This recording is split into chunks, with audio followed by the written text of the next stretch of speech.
It is May 1st, 2026, and if you haven't checked the price of oil or the news out of the Middle East in the last hour, brace yourself. We're talking about a global energy crisis that's basically a mugging of our bank accounts, a shadow war that just went high definition, and millions of people in the streets trying to force restart the global economy. Stay with me, because at the 5-minute mark, I'm going to show you the one bizarre thing the world is still trying to pretend is normal, while everything else burns.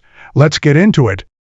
First off, we have to talk about the Strait of Hormuz. It's this tiny strip of water that basically acts as the planet's jugular vein. And right now, it's being squeezed hard because the US and Iran are playing the world's most dangerous game of chicken.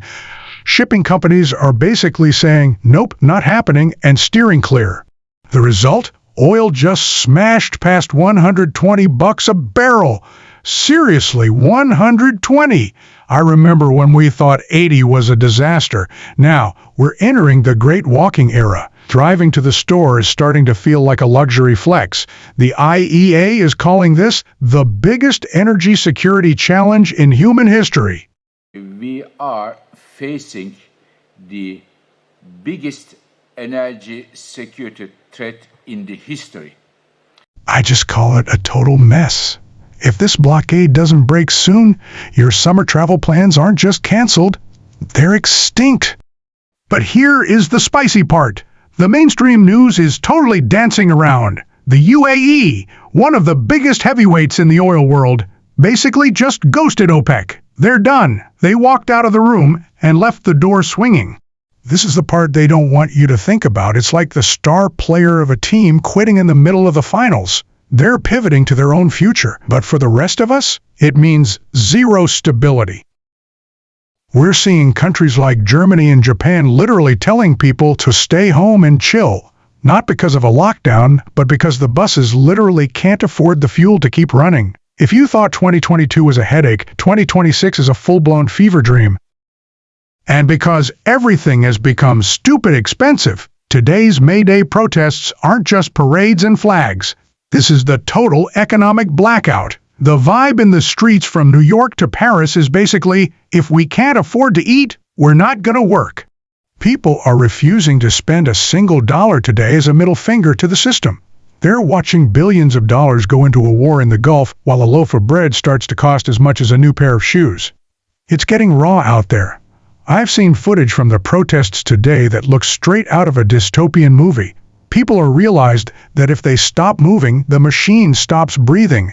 It's a massive gamble, but honestly, it feels like the world is finally hitting its breaking point. Now here is the most wait, what moment of the entire day. In the middle of all this, the oil crisis, the war, the literal street battles, FIFA just held a press conference. Their message? The World Cup is still on, baby.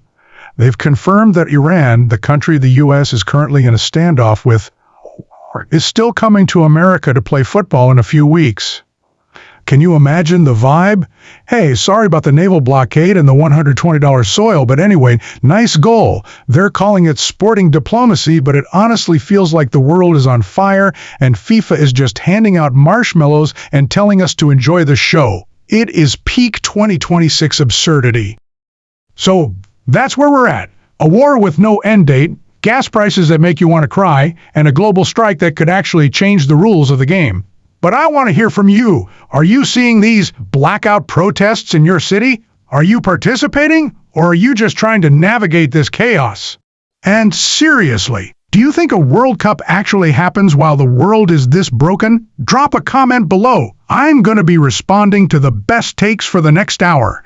If you want the truth without the filter, hit that subscribe button. Stay safe, stay informed, and I'll see you in the next one.